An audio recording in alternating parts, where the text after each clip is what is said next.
الرحمن الرحیم، بہت بخشنے والے ہیں، بڑے مہربان ہیں۔ سامعین بساعت کی تفسیر سماعت کیجیے۔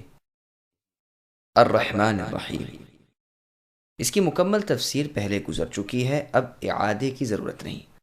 قرطبی فرماتے ہیں رب العالمین کے وصف کے بعد الرحمن الرحیم کا وصف ترہیب یعنی ڈراوے کے بعد ترغیب یعنی امید ہے، جیسے فرمایا نبئ عبادی انی انا الغفور الرحیم الآیات، یعنی اے نبی میرے بندوں کو خبر دے دیجئے کہ میں بخشنے والا مہربان بھی ہوں اور میرے عذاب بھی دردناک عذاب ہیں۔ اور فرمایا آپ کے رب جلد سزا دینے والے اور مہربانی اور بخشش بھی کرنے والے ہیں۔ رب کے لفظ میں ڈراوا ہے اور رحمان اور رحیم کے لفظ میں امید ہے۔